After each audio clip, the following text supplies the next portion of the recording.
biological men that want to come in. If you try to transition after you've gone through a male puberty, that's like really, really, really hard to do because you're like, like I'm like a man now, and it's really hard to get away from those changes. So like the idealistic goal of like puberty blockers is like, okay, if you think that you're trans, go on puberty blockers for like a year or two and like try to figure it out, because once you've gone through puberty, you're not really going to have an easier time transitioning, and then maybe hopefully you make a decision here. And if you do decide to go through puberty as the sex you're assigned at birth, like, you know, at least you had a year to try it. And yeah, I think it's kind of like the idea. Yeah, right? I totally get the concept. I think what was it, Blair White, that did a video with a individual who did the whole hormone blocker thing. It was a male to female transgender, and you literally could not tell the difference. Like, didn't have broader shoulders. You wouldn't be able to pick it that this individual was transgender because they didn't go through the masculine or not.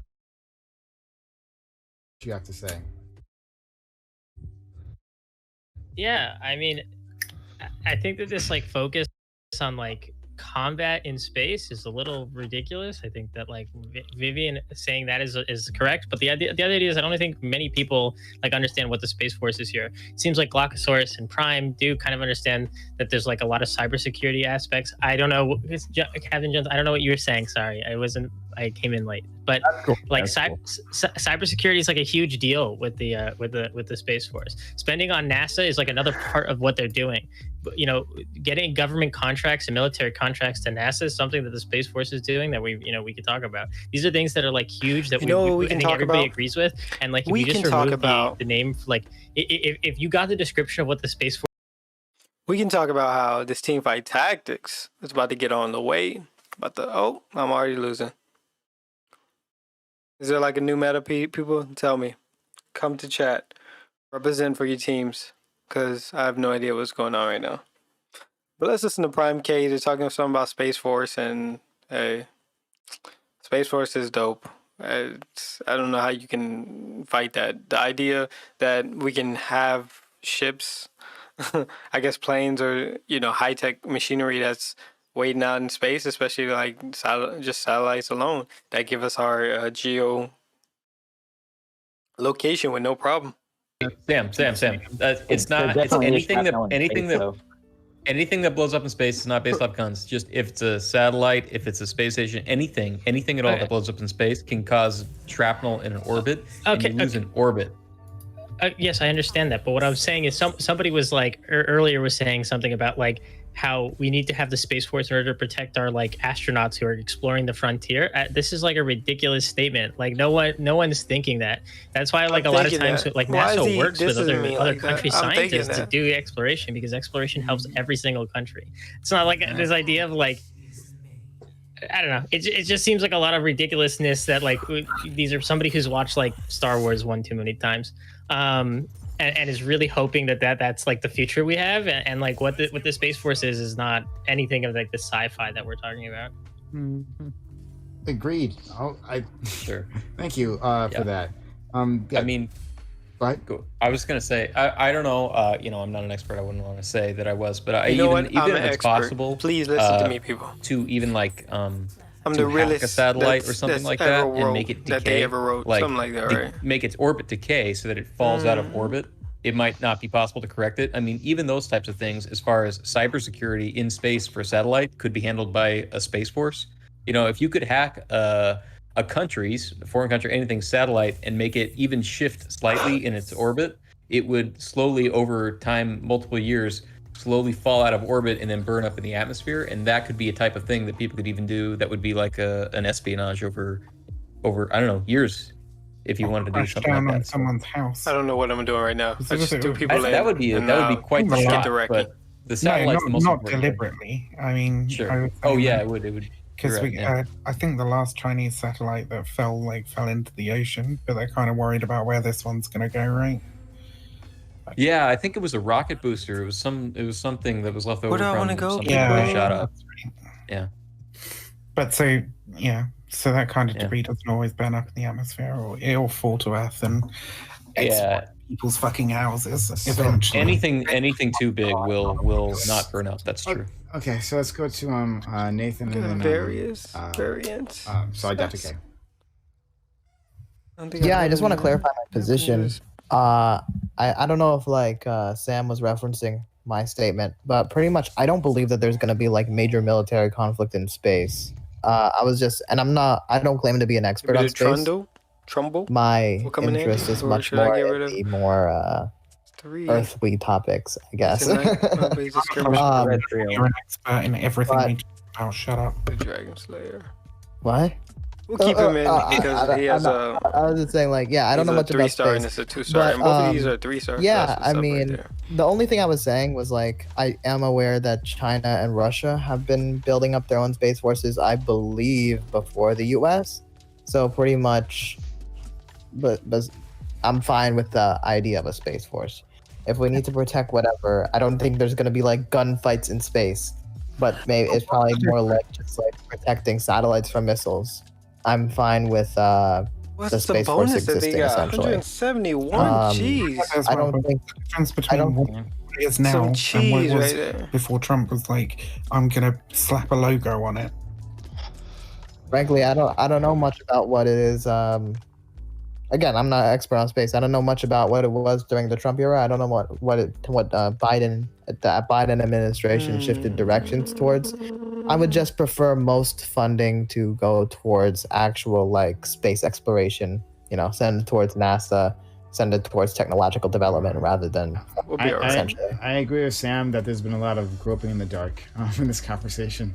Let's go with Dr. K and then Glock, and then we can move on to something else. Yeah, I mean, well, I just want to say, like, sounds like we've all reached consensus and we can just move on with our lives, yeah? All right, Or Glock. into space. Glockosaurus. Oh yeah, I was just gonna say, as far as the conversation goes, like with, And I lost. with the immediate issue or fucking Okay, well, hey, war now I'm on a is losing with streak, the space so forces F you. is pretty much. I mean, it's just logistics with satellites and things like that, and just dominating the ground war with being able to like take out the enemy's capability to see what's actually going on in real time on the ground. But other than that, I mean, I don't know. Like I said, I don't know about this like helium H3 shit. That's way beyond my scope. But as far as like actually Kirk fighting is also wars your and buddy. fucking killing people and shit, like if you dominate the fucking intel game, you're gonna dominate the fucking battlefield, and This that's what I'm all what about. it- And so if I want that's to get what on it these takes, panels, like I'm but all for I know funding nothing about the space nothing, force, so I honestly, can make sure when I like think all my about it. guys What make do it I really home know and we're about able to fucking anything? kill whoever it is that we're fighting. So And I'm just getting no I'm luck glad here. everybody No fucking cess, agrees with me. no It's draconians. amazing when you like drop No something. Vivian. Why? Vivian, I love Oh, you, because please this shut person the right fuck here. up. So it looks like I need to change squads. No, he's a Vivian, mainly I'm a begging Dawn you, Bringer. shut the fuck up. Why? Assassin, Hellion. Okay, so can Because we please? we're both trans, some of and my so people. if you do something dumb, I look dumb by association. Okay, well, first off, you can actually stuff that right up your fucking asshole. But also, I ain't doing anything dumb. I made this point right at the beginning. What does Hand of said, Justice do? I, shit, just, even, I can't like- remember. Okay, can we move on to a new thing? let's do it. Cool. Cool. All right.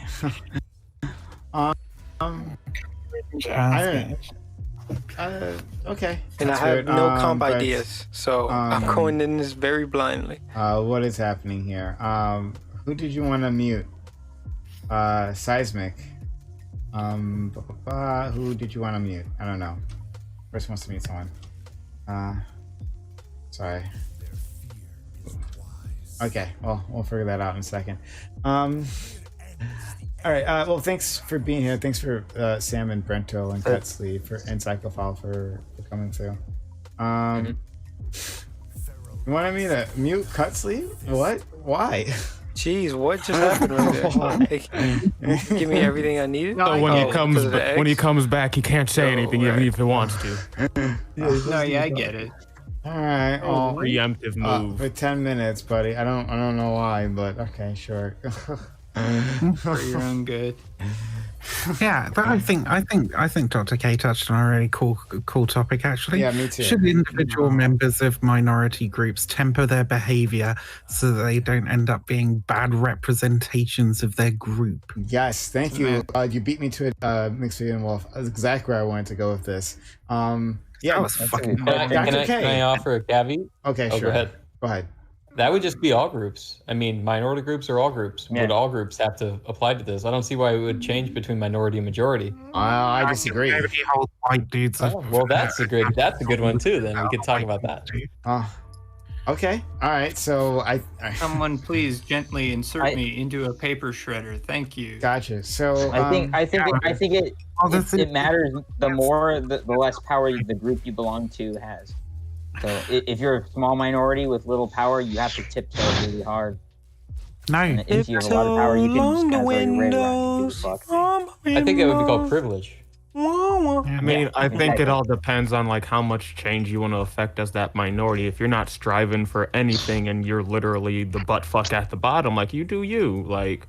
But if you're gonna try and like affect some change within the higher system, unfortunately, and this is the way systems work, they only accept a specific presentation, and if you don't meet that presentation, they're more likely to fucking ignore you. So do you think you ought to be like, you know, the good acceptable to like white hegemonic society black dude? Depends on what I'm trying to do. Like, if I'm trying to go into Congress, and that's where Congress is right now, and it's like, yo, we only accept these hegemonic white acting motherfuckers who act like Mitch McConnell and shit. Like, if I want to affect change and I want to get into Congress and be able to affect change, yeah, I'm gonna put on that mask.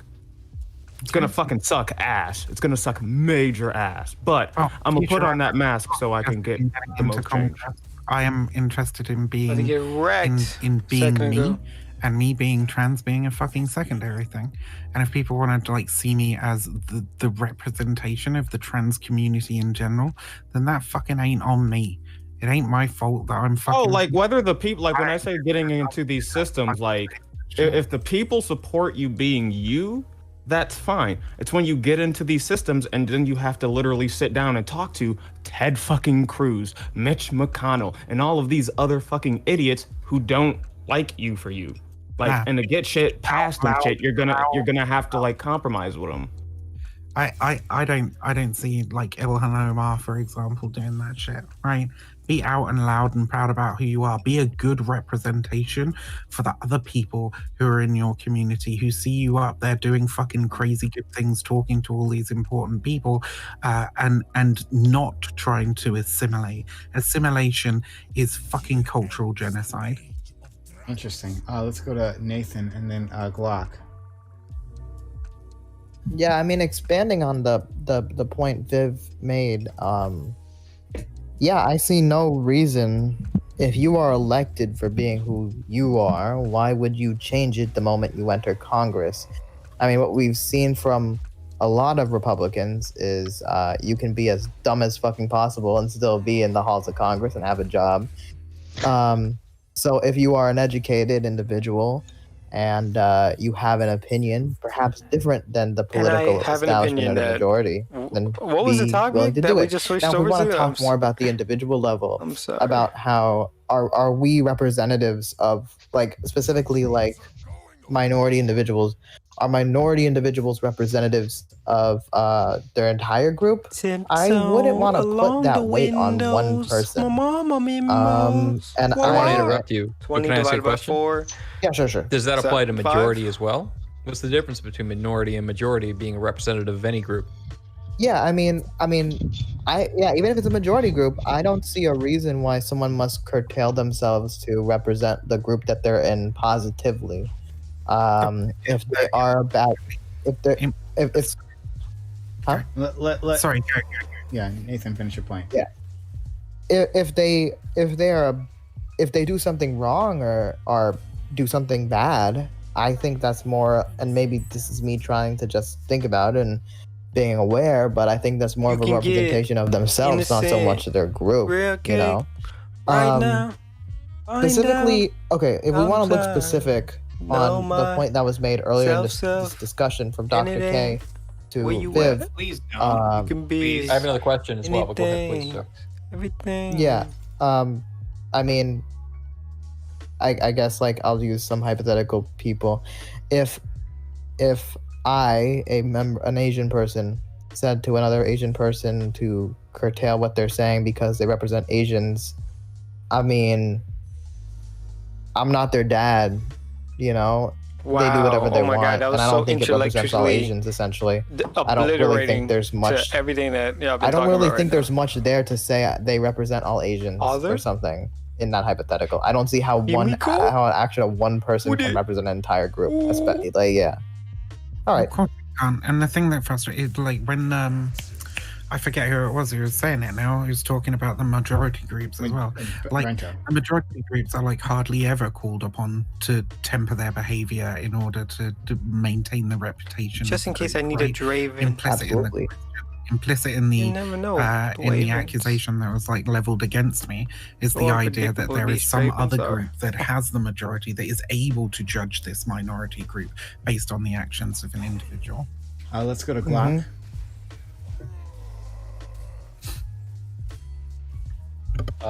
Okay. Well, go ahead, Glock. Go ahead, Glock. Yeah. I think he's trying to, but his mic is. Your mic, got messed up, buddy. Could I say something really quick? Sure. Well, Glock. Your mic is, just so you know. Try to do something with that. We can't hear you. Excuse me. Go ahead. I don't think that's true. I think that majority groups do call upon people to temper their behavior and take part and be part of a larger culture. And the larger culture is defined by what is defined as the majority. Obviously, it wouldn't be a majority if it wasn't part of a larger group or culture. Brento. I'm sorry, buddy. You're absolutely wrong on this one. Okay. Okay. Well, hold on. Let me explain it. Right. Let's No, talk. sorry. About... I thought maybe you were going to say my mic was working. Go ahead. Oh no. You're fine. No, you're fine. Brento. Like for instance, when it comes to attacks like gun violence, right? When we had those incidences where Muslim individuals had attacks, gun violence against others, right? It's like, oh, look at this terrorist, right? Acting on individuals here in the States, right? Why doesn't the Muslim community condemn this? Oh, where are they? Like, this is a member of your community, right? You should be doing something about it. Everybody keeps coming back though. And you definitely remember this, right? So, like, you remember the song? Yes, of course. You remember the song and dance that our Muslim brothers and sisters, their organizations would have to do every time that happened, right? Oh, yeah, well, we obviously condemn violence, right? But what happens when a white white man, shoots up Samaria, and for a political reason, right? Shoots someone up. Do we call on mental our white illness. brothers and sisters? Yeah, mental illness. It's always an individual action, not a collective action. You can see this with lone wolf when it comes to, in terms of just crime in general, right? Like you see, I don't know, some black teenagers acting a fool, right? Fox News plays them in the loop. Where are the fathers? Where are the fathers, right? Like, what's wrong with the black community who can't manage their children? Where are the fathers? All these black fathers abandoning everyone, right? White kids doing the exact same thing, right? Like, I'm thinking specifically of riots, right? Literally, a white, there was an incident a few years back, right? It was a, like, I think it was like some sort of like college homecoming or something, right? And it just turned into a riot, like houses destroyed, cars destroyed, right? These kids running through the neighborhood, Fox playing that, saying, oh, look at these kids just having fun, right? Would they do that with black kids? Like, we know it's completely different. So yes, there is group accountability when it comes to minorities. It doesn't happen with the white majority. It's simply not the case. Yes, that's true. That's true. I do think that it happens. I don't think it doesn't necessarily happen with the white majority. It does happen with the white majority. But you're not wrong. I'm not trying to tell you that like you're wrong on that. That's totally true. Obviously, within the smaller the group, and this is we're talking about minority groups and majority groups. And we're talking about religion. We're talking about race, and we're talking about in America. Like it's within many like parameters here. But obviously, I'm talking about generally like. The smaller the group, right? Like the smaller the group and the more pronounced or like important the behavior is, whether it's violence or whether it's something else, then the more people recognize that as part of something like what that group is doing, right? So I mean, within a minority group, if something happens within a minority group and there's not that many people go, oh, well, it looks like this group does this, and if there's a majority group and it happens. Then people go like, well, that's just a small part of that. That's true. You're right. You're right. That's 100% true. Brento, have you heard of intersectionality? No, I've never heard. I've only talked This to is you where- guys for like this 3 is years where on this Twitch, is- but okay. could you explain it to me? Yeah, I've never heard no of that, worries. though. So Go this is ahead, where please. this is where an intersectional analysis is important, right? Because like a member of one individual group is not just a member of that group; they're a member of a whole bunch of other groups, right?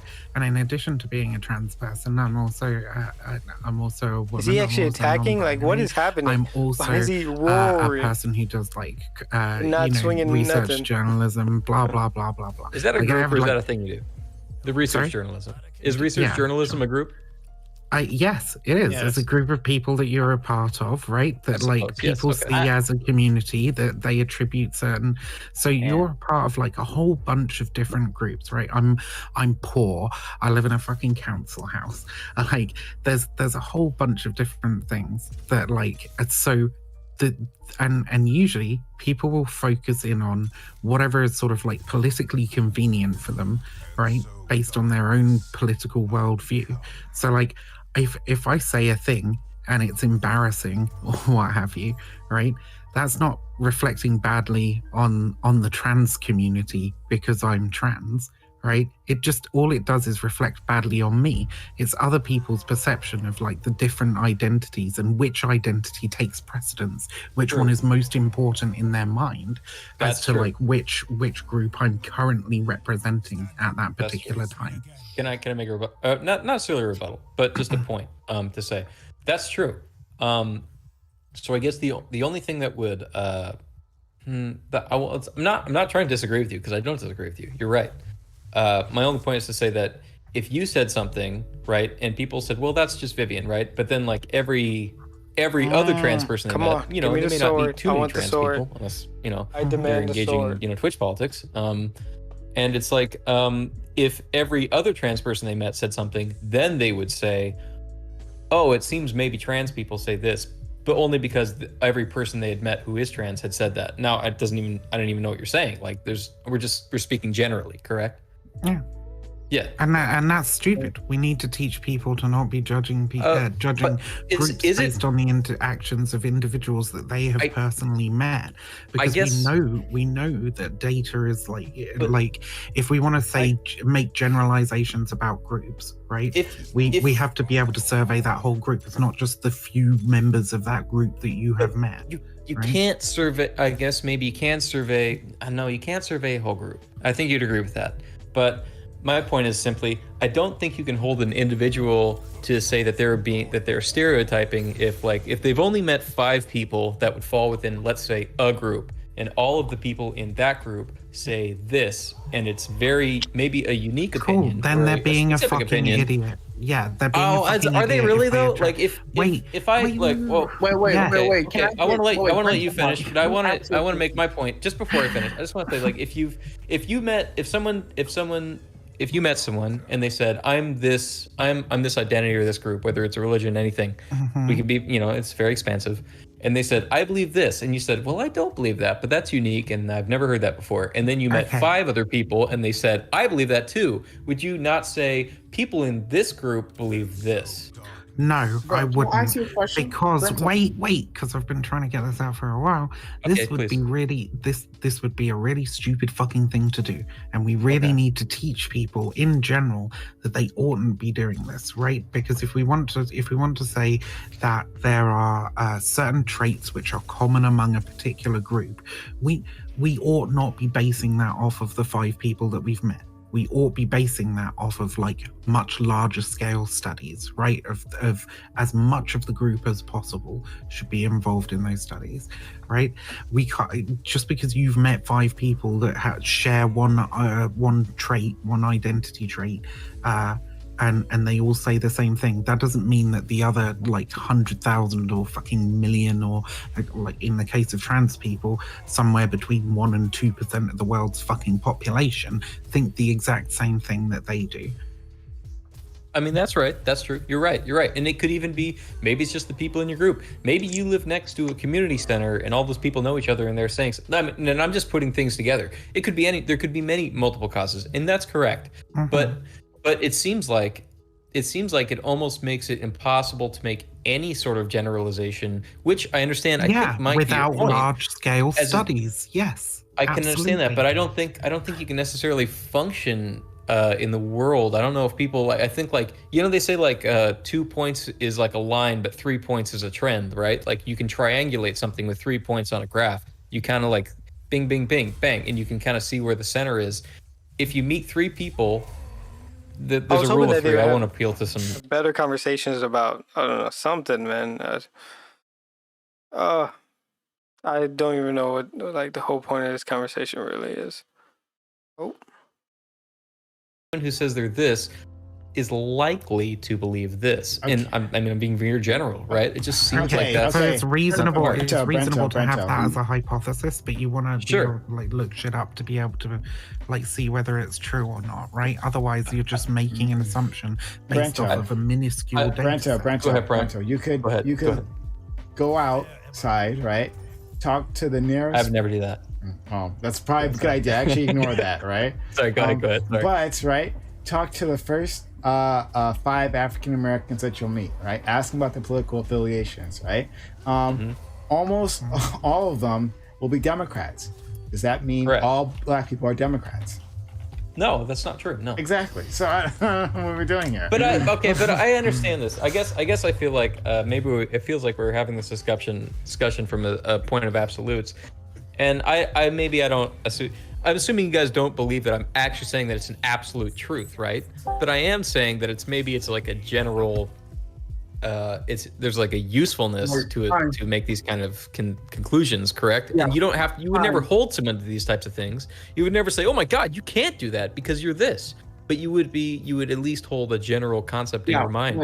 Yeah, Prime, you kind of proved his point. You proved that he's saying it's not an absolute, but he would say based off his 5 people that most black people would be Democrats. You can't make that conclusion though based upon 5 people. Not a 100% conclusion. You can't make a What if you lived in a 50% conservative conclusion area? off of that. You can't make a 30% conclusion off of 5 wait, people. that was How do you make a conclusion in period in life in the fucking in the world in the universe ever off of anything? It depends on the kind of thing you're trying to think of here. If you're thinking, oh well, I believe that a majority or most of X group of people believe X because 5 people I know who are X also believe in X. That seems like a really silly way of doing it when you consider there are 1 million or 10 million or 18 million different people of X in this country. If you want to go to the black people example, how many black people are in the United States? And how many black people have you met that are all Democrats? And how about this, Bento? Let's take your example. So you're somebody and you meet 5-10 black people and they're all Republicans because you live in a conservative area, or the majority are Republicans. So then you take that and you go, oh well, black people are conservative or something, whatever, and then that doesn't make any sense. So you see why maybe generalizing is not a good thing. I mean, it feels like if you take anything I'm saying and you take it to a belligerent point where you're like, these people are 100% like this, obviously anything you say that like that will always be wrong.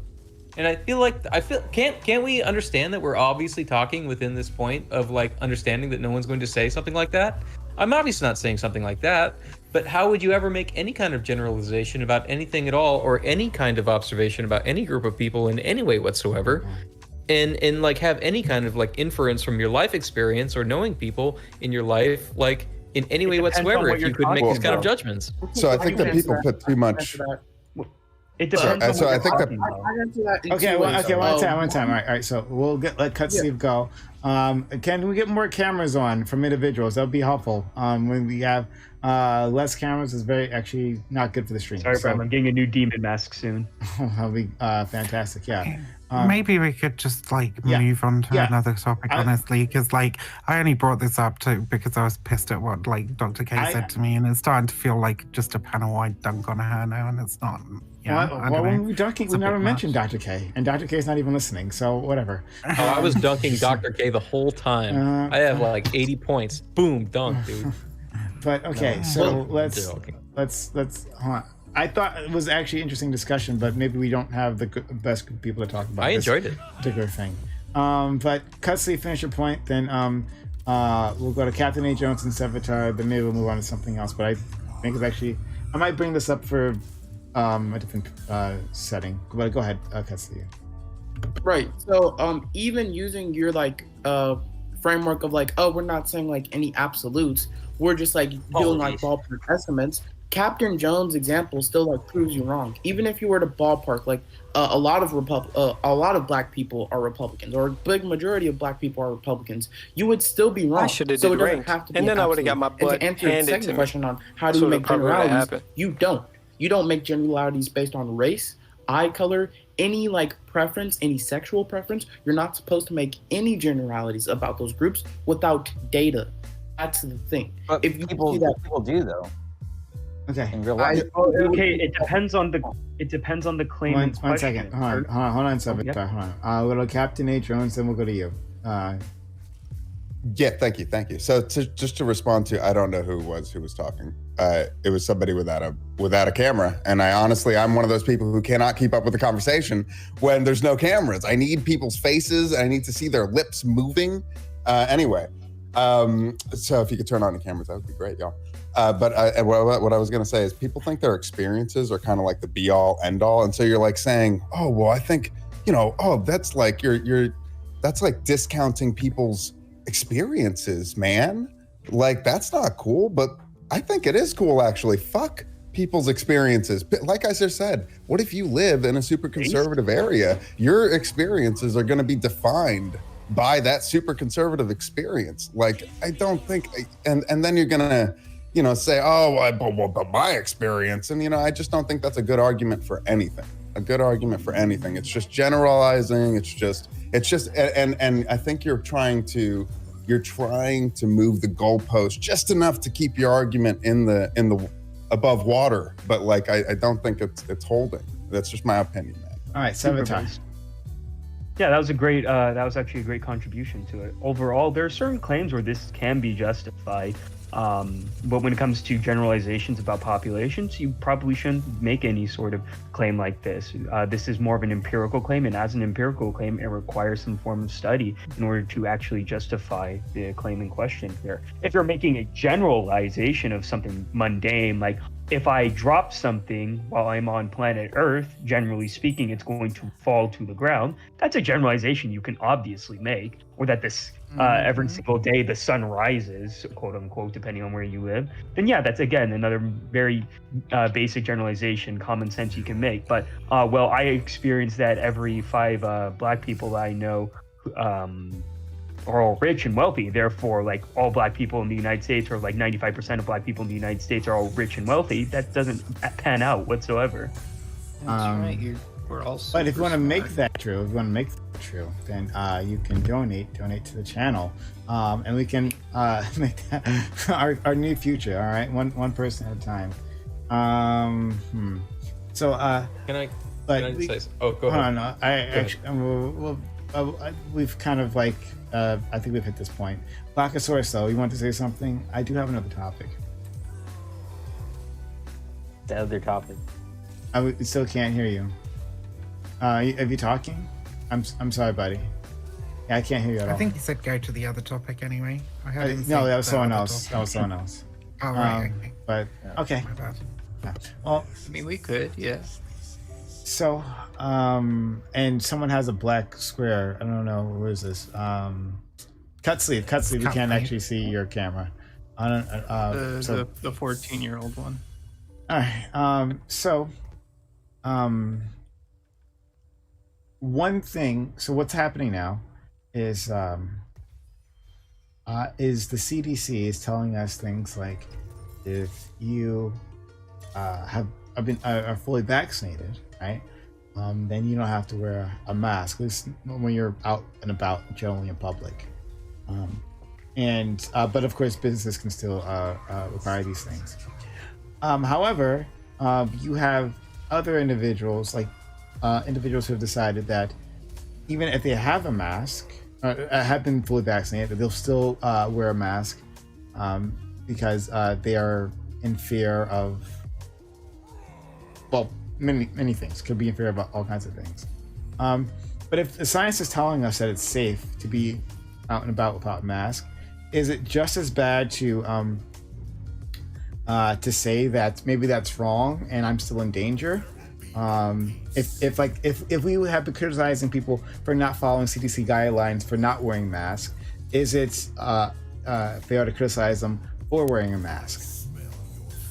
So I simply reject the science, not the science, sorry. I reject the CDC's assessment of the science. You can still transmit the virus if you're vaccinated. You can still get the virus if you're vaccinated. We're still in the middle of a pandemic. It's still probably sensible to be wearing a mask especially if you're in an enclosed space with other people. Okay. And let's go to Dave, Dr. K, Nathan, Kobe, and Psychopath. Yeah, so while I don't think that the CDC guidelines are terribly misguided, I also don't think that playing it safe is necessarily a bad thing either, right? Like when we were criticizing other people for not following the guidelines before, it was because they weren't being safe, right? But if they're not following the guidelines now by being more safe than the guidelines suggest, then I don't really see a problem with that. And as Vivian said, pointed out, just because you got the vaccine doesn't mean that you've developed the antibodies that the vaccine is supposed to get your immune system to make, right? People just follow the science. The CDC says you don't got to wear a mask after you get vaccinated. Don't wear a mask. If it comes out to find out that they were wrong that they were wrong, just like in the beginning where they didn't want people hoarding masks when it could have been very beneficial for people to have been more inclined to go out and buy masks and protect themselves, put them on, protect other people as well, then maybe the transmission in those heavy March, like summertime last year would have been not as severe. So, but even that lack of knowledge only means that they can get better, that they've told you something to do, they can learn from their mistakes, because this is really the first time where, I say the first time, not the first time, but this is a time where we're not used to two different governments, one that doesn't care about the previous administration's act and plans on how to stop stuff like this, and then the next administration having to clean up as well as implement all the new, smart strategies that, were invented maybe 4 or 5 years ago. And then once again, we're still in the midst of this. I mean, this is not Ebola at this point, so now it's not even the same ballpark anymore. You're not going to just eradicate it as simply as the plans in the beginning first was laid out. So if that's the case, and that we're in this for the long haul now because of all those botched up in the beginning, then it makes sense that the information, the stuff that comes out are always going to be something of very detailed information that they have, and that they're trying to make the best decision. And you're going to follow that decision because it's going to get us out of here quicker, meaning that we can all go back to living our regular lives. We can go to the movies, we can hang out with our friends. We don't have to feel politicized about wanting to stay over here or be this person, or, hey, you can't see my kids because you might kill my kids or you might kill my grandma. Nah, we don't have to, we already had this. We always talk about bipartisanship. Let's work together so we can come together and fight again in the real world, out there in the parks of those beautiful black parks that were cutting, bringing out all those Confederate statues. Yeah, so I mean, I guess going to the question, is it this, if you were to wear a mask, I guess technically against the CDC guidelines, is it the same as those who refuse to wear masks also against the CDC guidelines? I don't view it as the same because, and I'm sure everybody's going to agree with this, one actively puts other people in danger and yourself in danger, and the other one really has no effect or a positive effect, essentially. So I don't really consider them the same or comparable. And frankly, like Dr. K said, there could be a variety of reasons why someone would choose to wear a mask. For me, maybe it wouldn't be smog, but I'd probably wear it for, fashion reasons, you know what I'm saying? So, and also for safety reasons, I am still going to keep it on after or in the coming months, most likely. He says he's going to keep it on for safety reasons. If he's thinking like he's going to save himself, that's not going to happen. This mask is not for saving you; it's saving other people. Could spread the virus even if you're vaccinated. I may be wrong about that, but I don't want to risk other people. Isn't that literally anti-science, though? Right? The CDC is saying one thing. No. Well, why not? CDC. No. This is. I think this is fascinating. What's anti-science? Okay, Brent, because he said, Nathan said that he still believes that you can spread even if you're vaccinated, right? If the CDC is saying that you can't spread the virus, he's saying that he thinks you can still spread the virus. I don't think the CDC is saying that. They're saying that people who are vaccinated don't need to wear a mask in public. That's their guidance. That's their guidance now, is that people who've been vaccinated can stop wearing masks. But they haven't said that you can't spread the virus if you're vaccinated, because that would be an outright fucking lie. Well, actually, so Dr. Fauci on the news I think that was 2 days ago, he came out and he said basically there's a lot of evidence pointing towards that vaccinated people cannot, or mostly there are what they're calling breakthrough cases of vaccinated people getting the virus. But for the most part, vaccinated people cannot get the virus and thus cannot spread the virus. So anyway, that's just what Dr. Fauci said. He said, and he said that's not proven. He said that's just what the data that he's seen is pointing towards. But and I really personally, I really trust Dr. Fauci. I don't know what it is about him. I think it's the fucking accent or something. Because like I look at him, he talks, I trust. So I don't know. Okay, well, Bill Maher just recently tested positive for coronavirus, right? After getting the vaccine. Oh boy. That's the breakthrough Just case. saying that, like, dang. he's just looking at data. So obviously, like, individual cases aren't good. I would just think that he's talking about, like, because of the context of the United States and how not a lot of people like wearing the masks in the first place or listening to authority. He might be just loosening it up or giving people an incentive to take the vaccine in the first place, saying, "Hey, if you get vaccinated, you no longer have to wear a mask ever." I kind of see that as very. I'm not. This is me just subscribing intentions to him. So take that with like a mountain of salt. But generally speaking, I believe that his statement was definitely irresponsible there, again, considering the context of the United States. I actually believe we need to promote a mask culture similar to what Asian countries have in general, which is better off for society. Sick, wear a mask. Yeah. Dr. Fauci has an accent. I can't believe that. So 100%. Well, basically what everybody has said so far has been, I think, pretty accurate. I think what Sevatar was hitting on was really it. We've seen the CDC during this pandemic.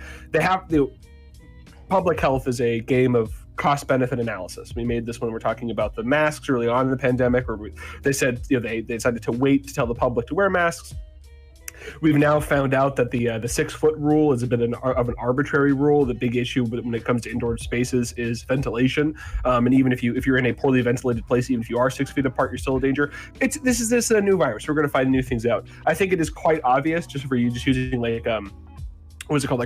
Is like Occam's razor the most likely scenario? Seems pretty obvious. There have been many studies coming out, or many health professionals coming out saying that we're hitting a vaccine. What's it called? Like people like wanting to take the vaccine, like a wall where people no longer just like everybody that want a vast majority of the people that want the vaccine are getting it.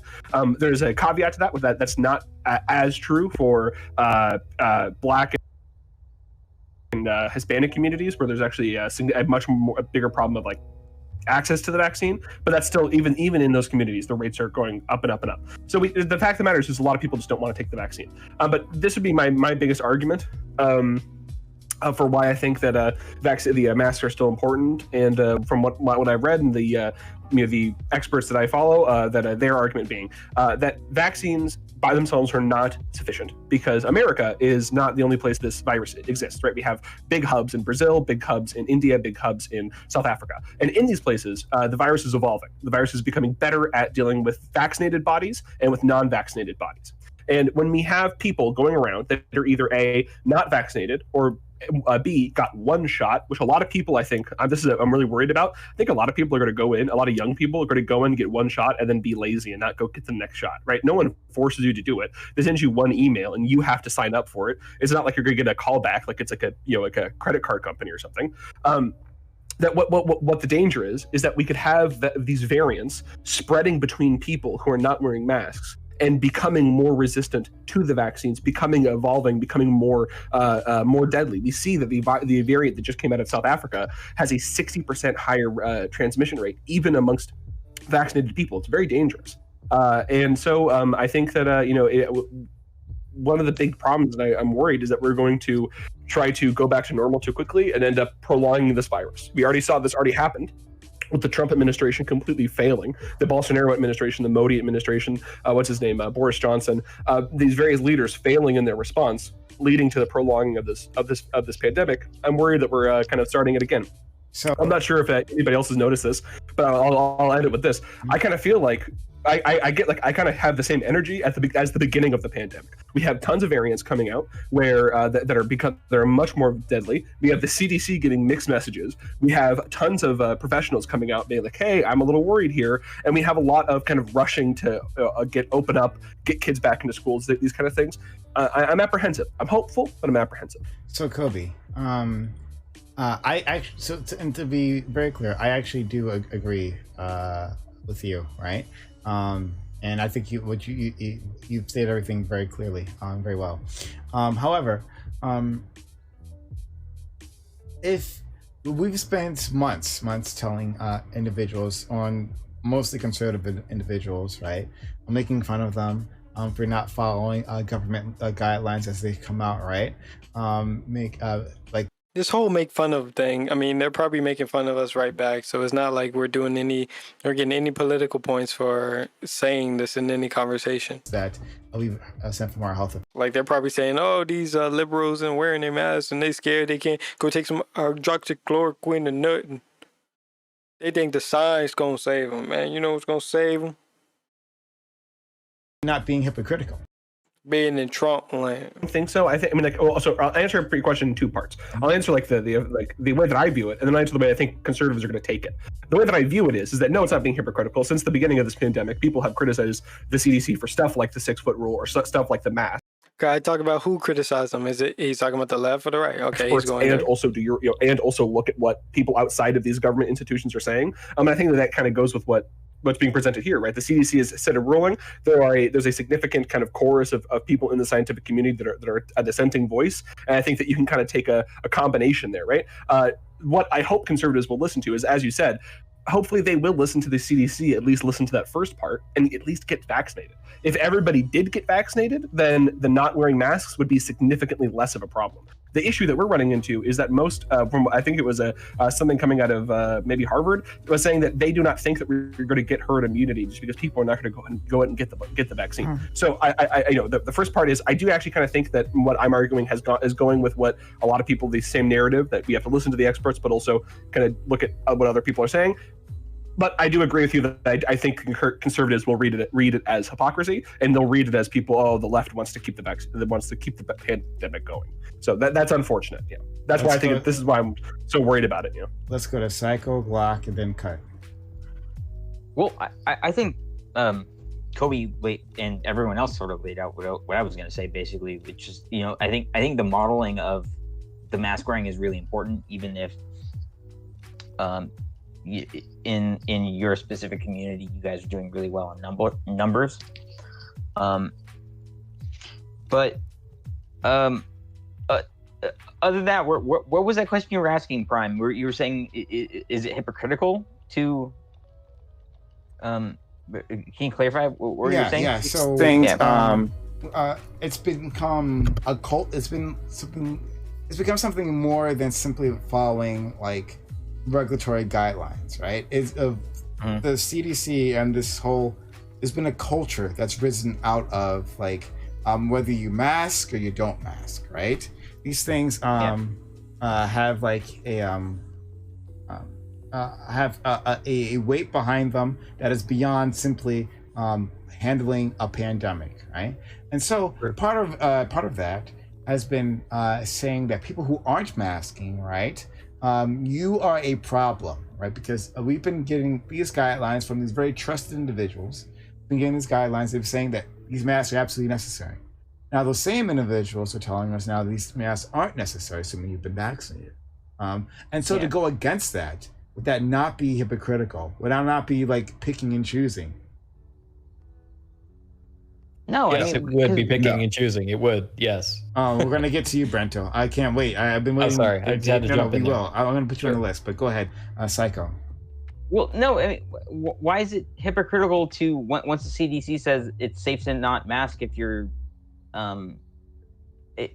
vaccinated? Like, it wouldn't be hypocritical, but what I said is what we want to do is model the proper behavior for these people who Hypocritical. Behaving in a way that suggests that one has higher standards or more noble beliefs than is the case. So I guess the word just doesn't apply to what he's trying to say. What? I don't know.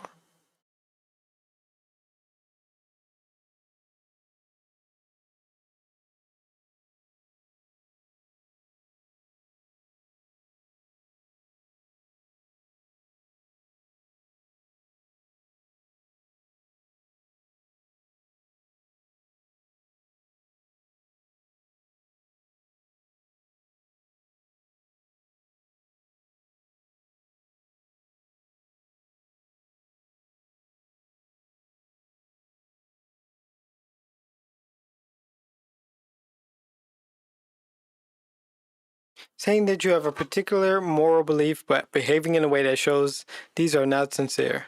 Their accusations of corruptions are hypocritical. They have been just as corrupt themselves. Saying that you have particular moral beliefs but behaving in a way that shows. So so it's not hypocritical because you have a belief, but then you've actually changed it. You're not having a belief and then acting in a different behavior that you're saying. So yeah, just the word hypocritical is wrong in this very case. And I think this kind of goes back to what Destiny was saying about hypocritical people, where everybody thinks that, you're hypocritical if you believe in something and then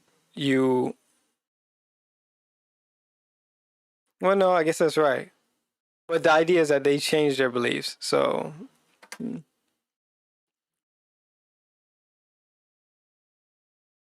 right, so if they kept saying like, "Oh, well, masks masks work. They'll save lives. They're going to protect everybody." Now the belief is, okay, mask still works. Mask does do that, but right now, as long as you're vaccinated, you don't have to be that person that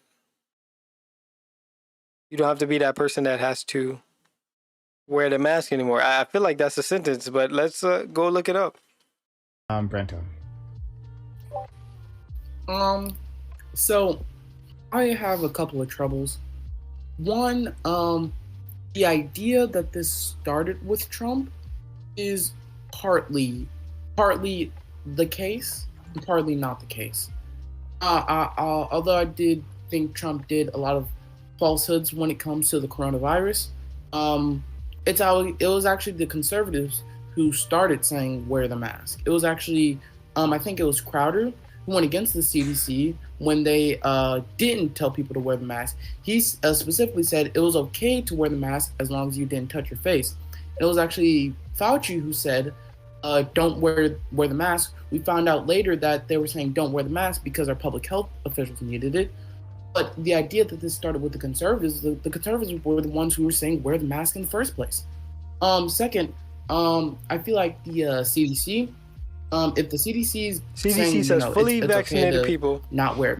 Fully vaccinated people, come on, that's J&J 1 shot, Pfizer, Moderna, I think are 2 shots. There's another one that's I think 2 shots, and I think AstraZeneca, I think is what it's called. In Europe, you only take 1 shot. I'm pretty sure, but we can look that up too. But I can tell you for sure, J&J is 1 shot, Pfizer and Moderna 2 shots.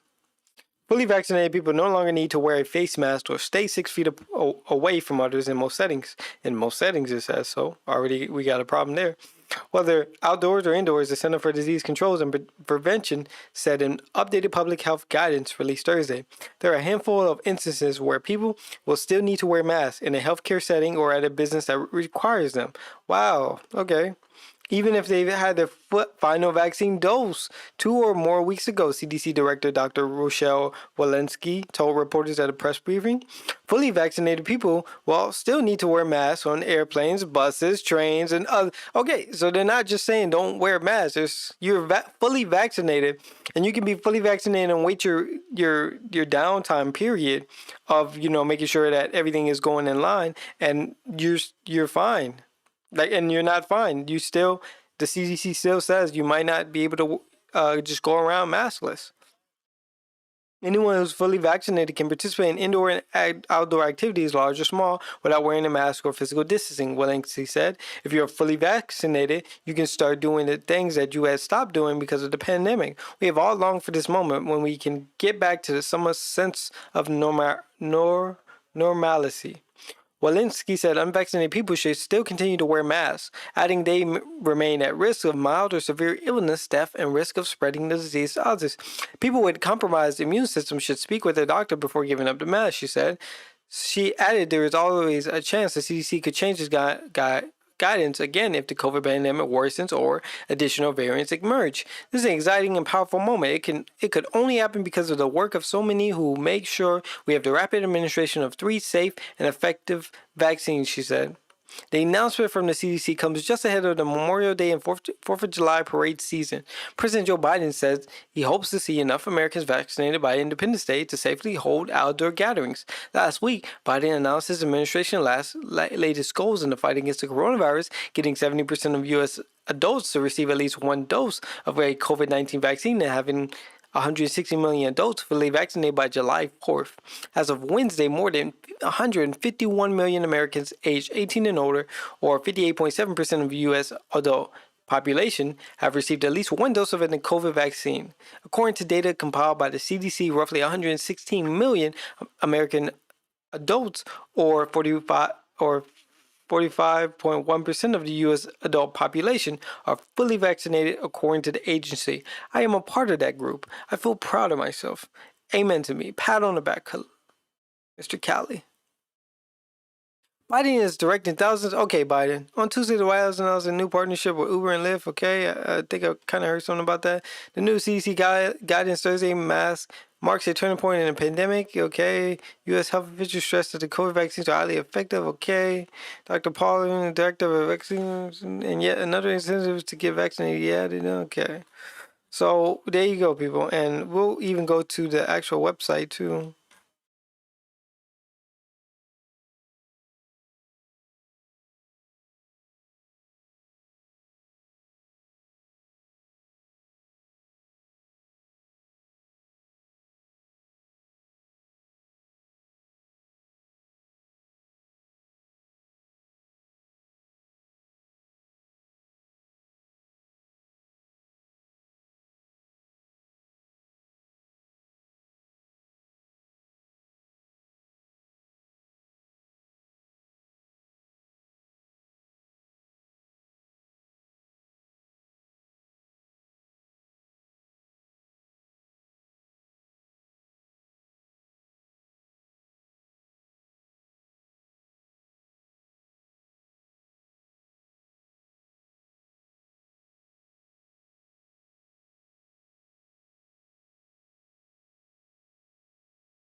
Okay. When you've been fully oh, sorry. Of Y'all the could have been listening to conservatives them the whole was time. wearing When you've been fully vaccinated, choosing safer activities. If you're fully vaccinated, you can resume activities that you did prior to the pandemic. Fully vaccinated people can resume activities without wearing a mask or physically distancing, except when required, except, ooh, big ass fat except, where required by federal, state, local, tribal, or territorial laws, rules, and regulations, including local business and workplace guidance. If you haven't been vaccinated yet, find a vaccine. Find a vaccine, boys. Have you been fully vaccinated? In general, people are considered fully vaccinated 2 weeks after their second dose in the second dose series, such as a Pfizer or Moderna vaccine, or 2 weeks after a single dose vaccine, such as Johnson Johnson Janssen vaccine. Did not know that. All right. If you've been fully vaccinated, you can resume activities. Ooh, no specification right there. So, okay, I can resume playing basketball. Gotcha.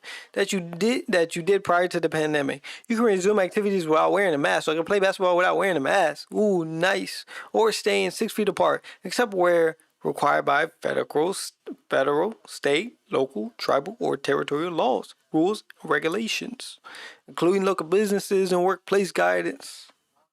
Do you hear me? If you travel in the United States, you do not need to get tested before or after travel or self-quarantine after travel. You need to pay close attention to the situation at your international destination before traveling outside the United States stations. You do not need to get tested before leaving the United States unless your destination requires it. You still need to show a negative test result or documentation of recovery from COVID-19 before boarding an international flight to the United States. You should still get tested 3 to 5 days after international travel. You do not need to self-quarantine after arriving in the United States. If you've been around someone who has COVID-19, you do not need to stay away from others or get tested unless you have symptoms. However, if you live or work in a correctional or detention facility or a homeless shelter and are around someone who has COVID-19, you should still get tested, even if you don't have symptoms. Follow now. For now, you've been fully vaccinated. You will still need to follow guidance at your workplace and local businesses.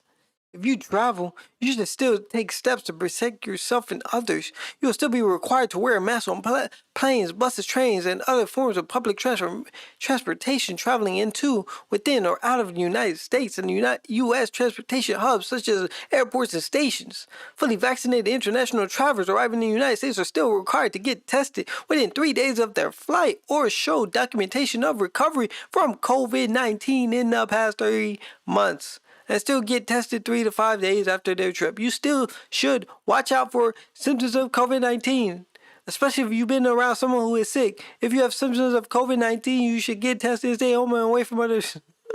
People who have a condition or are taking medication that weaken the immune system should talk to their healthcare providers to discuss their activities. They may need to keep taking all precautions to prevent COVID-19. What we know, COVID-19 vaccines are effective at preventing COVID-19 disease, especially severe illness and death. COVID-19 reduces the risk of people spreading COVID-19. Oh my God, we know this now, my boys. We know this. What we still learning, how effective the vaccines are against variants of the viruses that cause COVID-19. Early data show the vaccine may work against some variants, but could be less effective against others.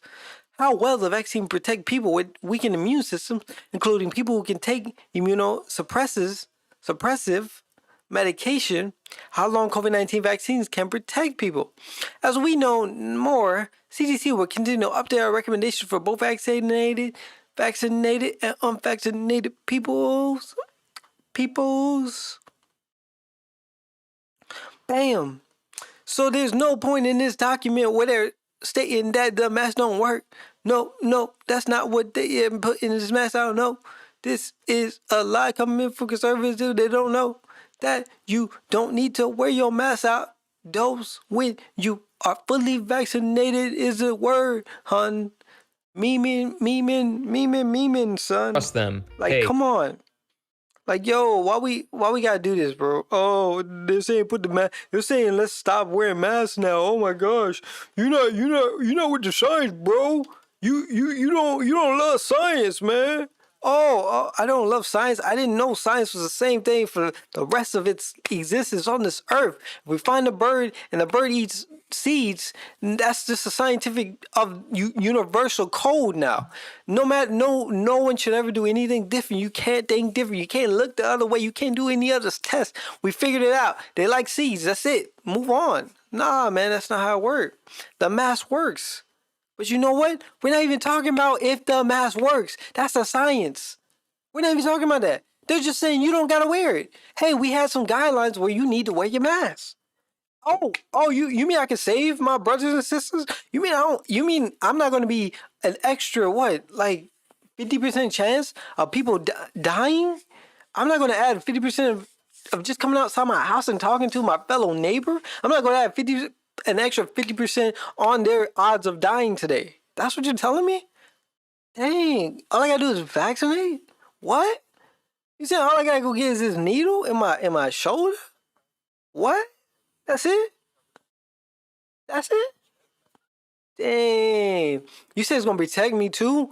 Oh, well the CDC says nothing can protect you. You need to wash your hands and you need to stay inside and you need to call your loved ones and tell them how much you love them, that you needed them, that they were the best things that ever happened to you, and that if you're a goner, you will come back. You know, you need to just sit in your house and think about it.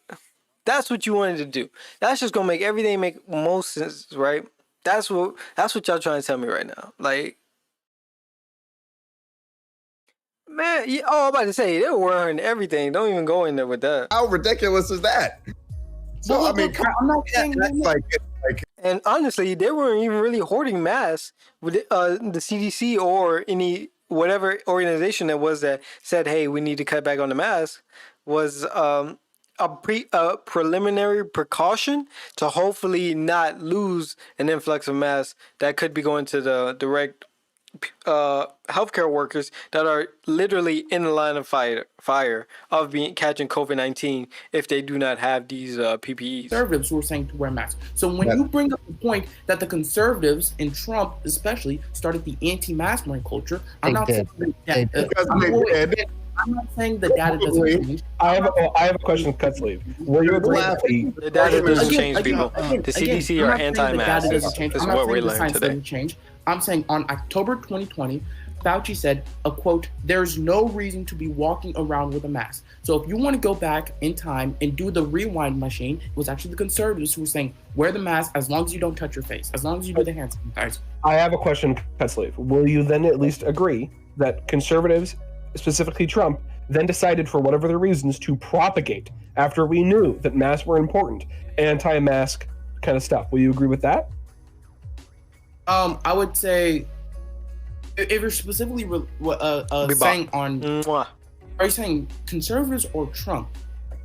Let's say the Trump, Republicans and / Trump supporting Republicans. I would say that's probably those people are probably overrepresented in people who didn't want to wear masks, and Trump specifically being very anti-mask. I mean, we said conservatives were like pro-mask, and conservatives. Yeah, saying that conservatives are pro-mask is just not true. Let him answer the question. Again, people weren't anti-mask, and I'll continue my statement. Republicans weren't anti-mask. My sentiment was they were anti-forced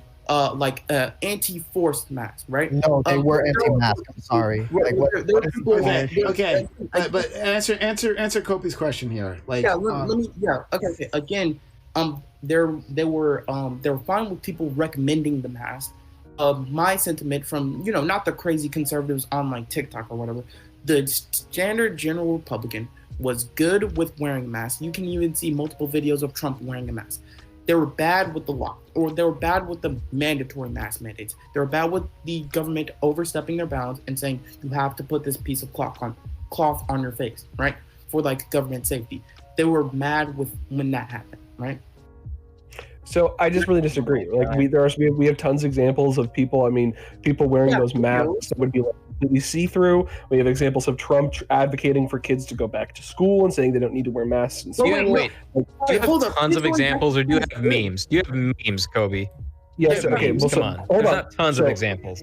Obviously, I don't have like a meta study, right? Looking at like all No, of course you instances don't. of You have memes on your Twitter timeline. Of course, Dude, wait, Cutsy literally brought up one conservative to bring up their point that conservatives in general were in favor of masks. Fuck off, dude. Holy shit. I can think of multiple. Well, I mean, if we really want, I can think of multiple like conservative thought leaders and conservative like opinion, conservative leaders and stuff that were anti-mask. Like, what's his name? God, I can't think of his name. That like miserable radio host that died. Rush Limbaugh. Rest in peace. Rush Limbaugh was, yeah, exactly. Was anti-mask. Donald Trump was anti-mask, and a lot of Republicans were anti-mask. Like, this is not multiple times wearing a mask. The whole wearing a mask is months. Yeah. The issue. No, doesn't mean we're not anti-mask. I really disagree with the way that you're presenting this, because Trump wearing masks, from time to time is not the issue. It's the way that he was talking about how masks should be used in a greater society. Look, right? I That's can extend the olive branch here, and I would say like Republicans were irresponsible with their messages. I do think some of the pushback on like mandatory masks could come off as them just being anti-mask in general. But I do not think the sentiment I heard was they were anti-mask mandates because they were talking a lot about government control, government overreach. You wouldn't be talking about government overreach if it was just a suggestion of masks. And again, the conservatives have been saying wear a mask before the CDC came out with wear a mask. And actually, it's funny that you bring up kids going back to school, because it was not only Fauci and the CDC and the WHO that said kids were safer in school than out of school. And it was the Democrats who were keeping kids locked down. Hold on. Can you please quote that? Because I've heard Rob Noor say that, but I've never seen a source on that. I don't think it was the Democrats, it was the teachers' union. Kids are safer in school. A teachers' union, yeah. I don't know if a teachers' union is somebody I really care about what they say about medical stuff. You know what I mean? Well, it was the teachers' unions who were blocking the teachers from going back to school. But anyway, See, this is why I say liberty's overrated. Well, it really is. Look, it really is.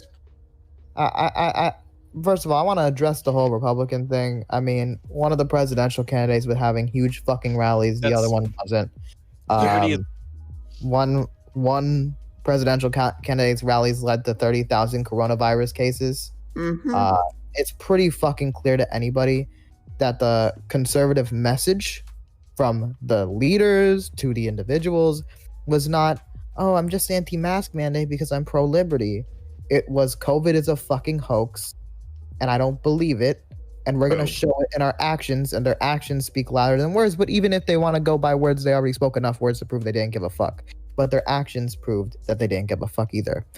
You can look at it from the Trump rallies. You can look at it from the gatherings at the White House. Now, to deal with the main point. So, yeah, that part there, I just want to say, the conservatives were anti-mask, straight up. Okay? It's not a liberty argument. No one feels their liberty is being taken away by having a mask on them, or no one's liberty is. If you genuinely do believe that, I'm sorry, you're crazy. Okay? But like, I don't think you're crazy as an argument. I'm arguing it now.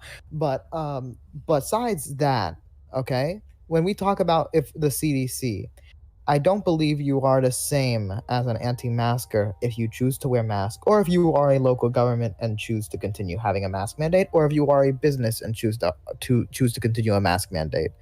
I don't view being a little safer is the same thing than disregarding safety. It's pretty clear differences.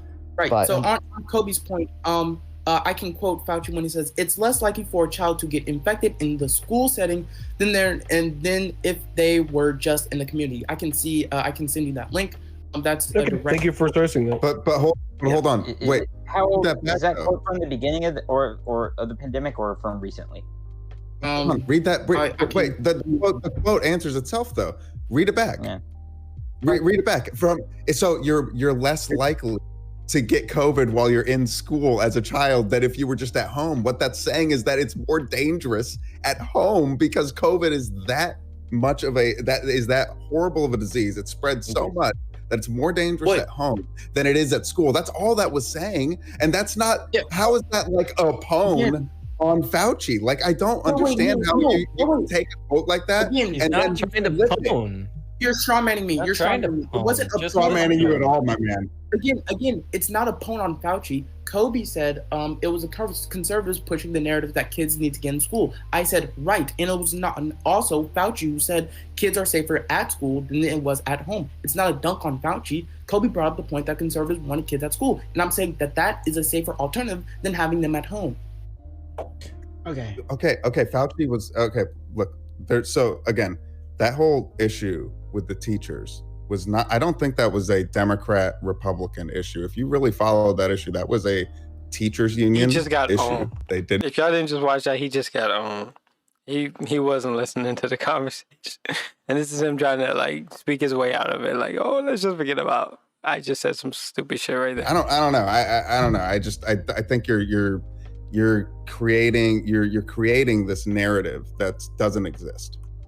So, okay, I kind of want to try to recenter this a little bit, because I feel like we're gonna go down this history rabbit hole here. Although I think it's important because we should actually correct the record, right? Because as we move away from this, I think people will try to shift what exactly happened. So I'll put that out there. But so in terms of the original question, right? Let's say we had a business, right? We have many businesses that require you to wear a mask, right? Like many go businesses, in there, people. Target or whatever, right? You got to wear a mask when you come inside the premises. The business says you got to wear a mask. CDC, that's fine. Would it be also fair for businesses to say that they don't want you to wear a mask? Like, would that be equally fair? Yes. Would that be if a business says like, you Is need that to like fair? be a mask or you need to be vaccinated to get into the business? It's a private business. It can do whatever it wants, right? That's my No, stance on it. no, absolutely not. So let's just say you have Walmart, right? Or just like this is a hypothetical. So let's just say there's like a Walmart level brand during the height of the pandemic, and they're saying they want no mask, and they are the only establishment in your area where you can go get like a variety of things, and so you need to go there. But they're saying do not wear a this mask. makes it better, so we don't have to go into those simple, stupid They answers. are forcing you to put your life at risk. No one's life is being put at risk. If we want to weight things in a certain level of morality, I suppose. If we're gonna enforce like that. things, how about we enforce things that don't put people at risk? So, and also, there's not even much examples of businesses Probably saying, nobody's "Do gonna not wear really a go mask," into that deep. unless They're we're gonna talking be about like, the oh, no, rare it's just a exceptions of business, like it's a gyms business, that are like private run by business. not You know, we're by liberals, right? You're fucking liberals. You idiots like businesses. that are You're saying that. You like the But corporations being I'm able to talking do about- something wait, with Clarify regulations, Crime's right? question though. Do you mean like in a world you mean in a world after lockdown? I mean now, yeah. So like, I mean in a world that now, especially that the CDC has said that you don't have to be wearing a mask, right? If a business Fully vaccinated. right, in that world, not quote unquote the height of the pandemic, but plenty of people are still infected, plenty of people still being infected. And of course, we have these hubs that people were talking about in other foreign countries, in which people can still travel here, spread, and all that stuff. So in this current world, right now, like if a business said like you cannot wear a mask coming in, is that equally fair? So it's a terrible question, but I think that's fair. Although I think that the business would be punished by the market for it. I mean, I think that people would not go to that business. I wouldn't go to that business. I don't care what business it was. I wouldn't go. There's always an alternative, unless you're in a small place, which sucks. I live in a city, which is really nice. So like, some people would go to that business for that, but probably not many. sure, Probably not. sure. You divide yourself politically if you do this. Exactly. I think businesses are pretty smart. They want, what's best for their business, unless they're being really dumb, or maybe they're catering to a certain audience or something, and if they want to do that, that's fine. They might. And some people don't want to go to businesses that require a mask, right? Like we see this online with fucking Karen freakouts, right? This is a thing that happens. So we already know the opposite is true, right? But in any case, is it fair? And I disagree with Nathan on. as a psychologist who specializes in marriage counseling, I find it interesting to look at how American political parties like argumentative spouses have developed really negative views of each other. Yes, the parties do differ in their views of how they give fair governance over all of American citizens. At the same time, how good it would be for all the family of American citizens if our political parties could view each other differing perspectives with more empathy. Imagine how much happier we would all be if we could see each other concerns and proposals with respect instead of knee-jerk oppositions.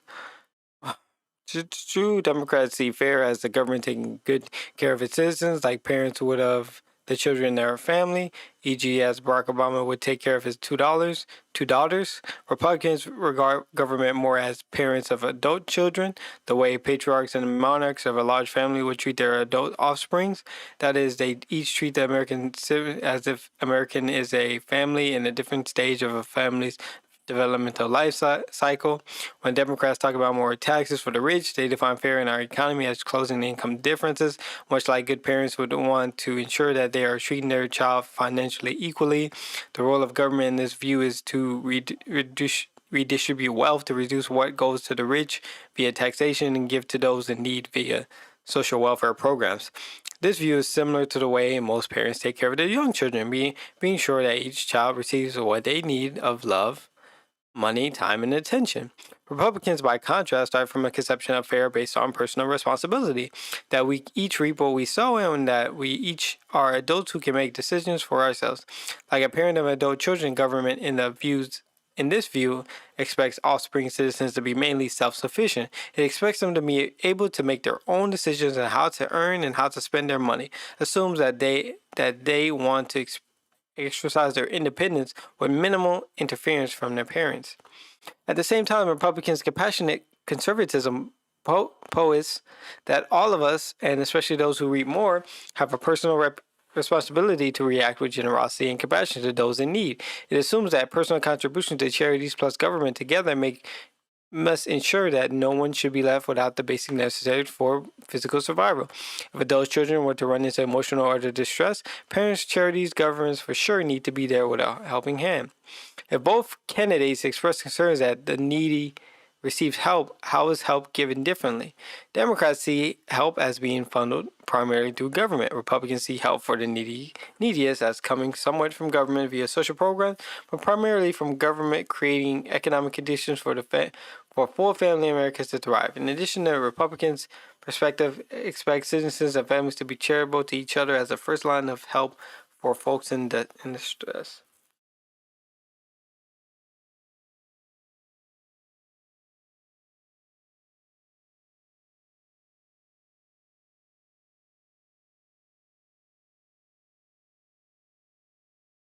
Quite a bit. I'm more of a authoritarian when it comes to religion, although I've calmed down from that actually. Okay, all right.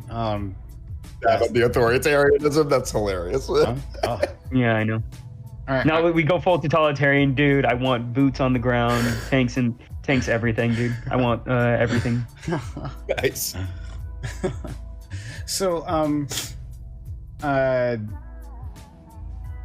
do you think this cultural focus, right? So, before I do that, we got a few people watching us who are new to the channel. I'm sure there are. If you've been enjoying this content, please hit that follow button. Hit that follow button right now. Oh, hey, Peace Go, thank you for 12 months. Oh, buddy. Okay, so hold on. Give me 1 second, everyone.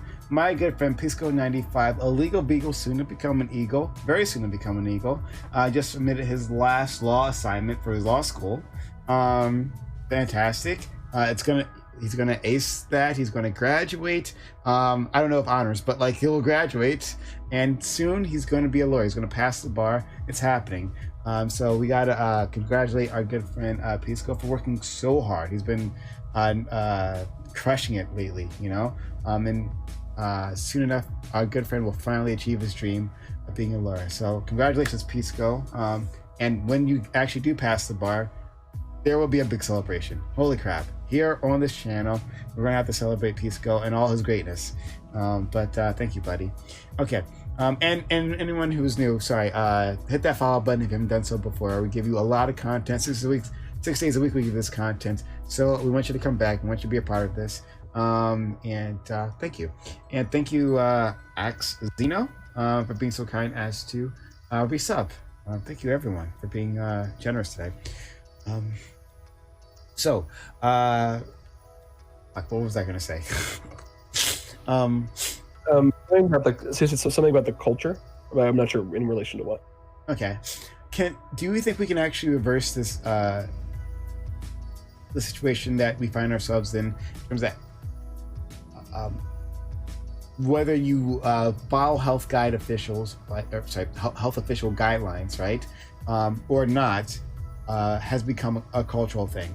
Is this something that can be reversed? Can we actually? Because right now you have people going into stores like saying that, I can't wear a mask because I can't breathe in it. Like I'll be gasping. Right? This is bullshit, right? That we've seen, but like it's become like a sign of rebellion for a segment of the population not wear this mask. So is it a possibility to reverse that, or are we stuck on a permanent trajectory here? And will we see, if we are stuck in that permanent trajectory, do you foresee other instances in the future? Like, do you see this mutating into something else, right? Like, will be other guidelines will ignore annoying experts in other areas or something like that? Consequences from this moment if we don't turn things around. Go ahead, Dave. Yeah, no, I don't think this can be turned around. This, at least in the United States specifically, this is an issue that has become so extremely divided along political and party lines that it's kind of like it's like self-perpetuating at this point, right? It would I think my hope is that over the course of like many decades, this anti-intellectualism streak that the right has going will hopefully one day calm down, but I don't have a lot of hope for it, you know? And then, sorry, remind me, Prime, what was the second part of the question? Do you foresee any future consequences for not reversing this? Yeah, so future consequences, I mean, you know, stuff like this goes hand in hand with conspiracy theorism. So, you know, the further rise and spread of stuff like QAnon, I think I can definitely foresee that being fueled by this, which is, you know, terrifying in its own right. I think that future generations, historians are going to look back and they're going to be able to tie a direct link between people like Trump and his quotes and people on the right and what they were saying about being just about the liberties of masks and everything else. And it's going to be, pretty terrifying. Let's go to Kobe. After that, I do have a question for Cut Sleeve and Brento. Go ahead. Yeah, so I think you phrased it actually pretty interestingly in your original question, like, will it mutate? I think we're already experiencing the fallout of like the mutation. Like this is already a thing, kind of like this, and like the response to the COVID pandemic is a sign of the anti-intellectualism of American society. We see this with a lot of things. Climate change amongst Western nations, America ranks very low amongst the public perception of climate change. You know, anthropocentric climate change, nuclear power, all sorts of different things. I think, I mean, like, I don't know, like, I'm apprehensive to try to go back in history and pinpoint a origin point. I mean, maybe HIV. I think a lot of people didn't trust the America or the government's handling of HIV. But like, you know, like, how do we work on it? Well, like, going back to Sevatar kind of brought up religion. I think I do think that's a problem. We have a very religiously rooted society, specifically our education system, and specifically a lot of like the kind of like a kind of metaphysical way that we view America. America is founded in some ways on this idea of like American dream, which is kind of like, if you really want to get into it, I'd argue kind of like magical thinking, right? Like not looking at the economic realities of the day, but assuming you can just get rich, the temporarily embarrassed millionaires.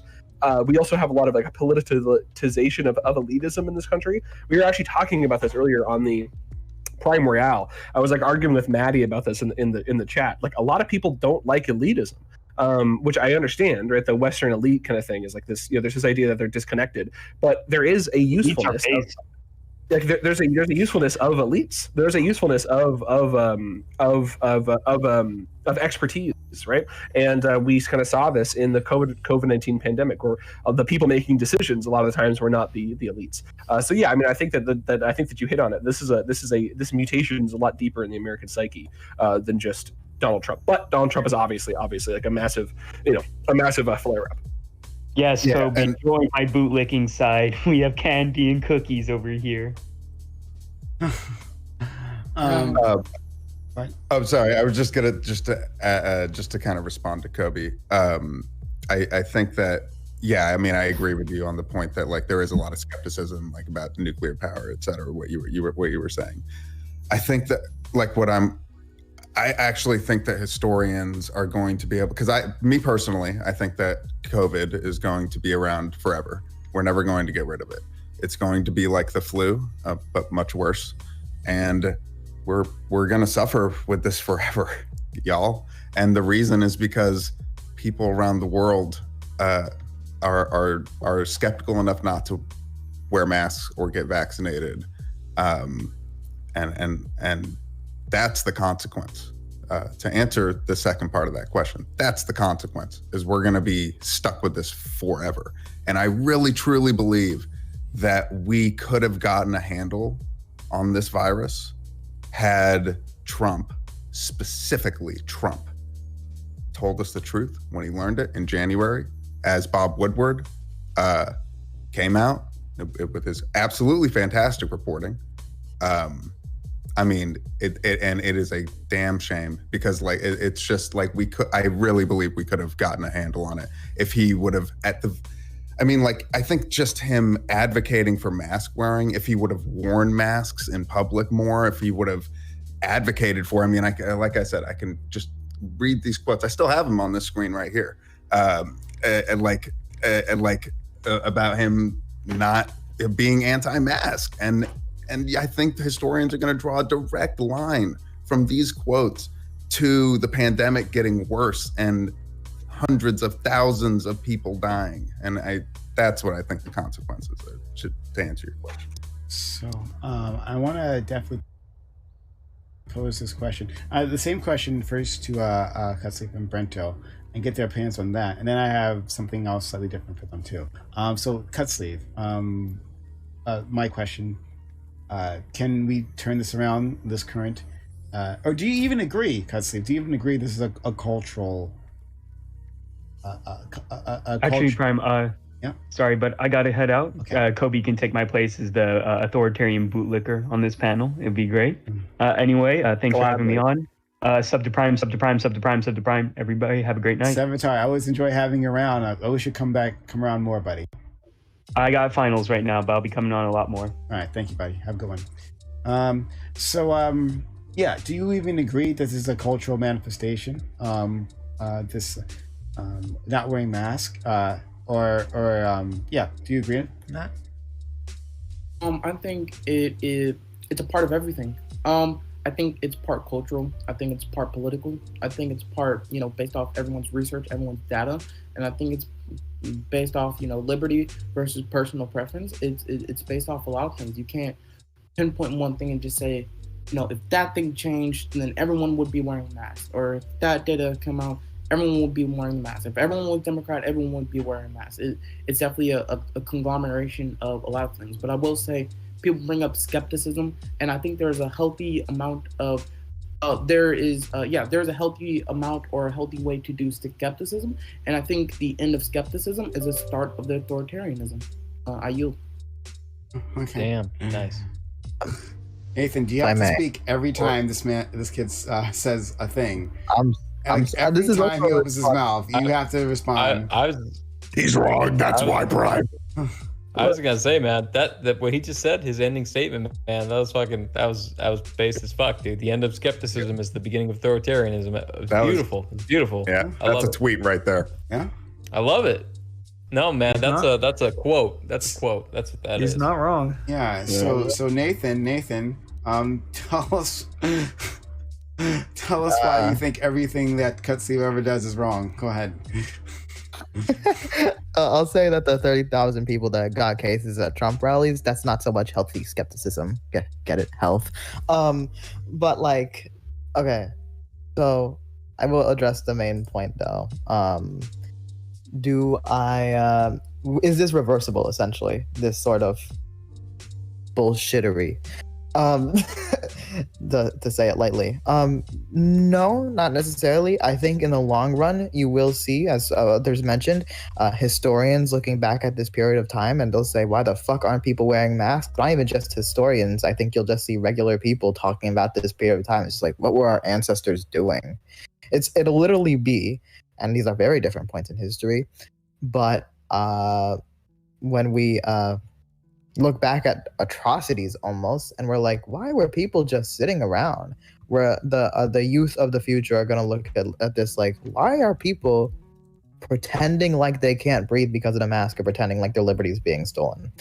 But yeah, I mean, I'm sure most are in agreement with that though. But like, yeah, I do value liberty and freedom, and I would hope that there can be a balance between liberty and freedom, but also putting the also some degree of looking at the greater good. And I guess I will just respond to Kobe's point real quick. Me being the populist kind of person I am, I hate the concept of elitism. I don't think that listening to experts is inherently elitism, and yeah, when I talk about elitist, it doesn't just mean like talking about like more like center-leaning individual. It could also be talking about like a person that calls themselves the vanguard and tells you to read theory and thinks they're the next Lenin or something. But yes, that's my little points there, my little responses. Brento, I didn't get to hear from you yet. Yeah. I don't know. I think when people in the future look back, they rarely see things from the point of view of the people that saw them like when they were occurring. Like we look at there was like the Black Plague in Europe, right? And everyone's like, well, it's magic. And it's like, well, we look at it from the future and we look back and we say, well, it was rats or something like that. It was spreading.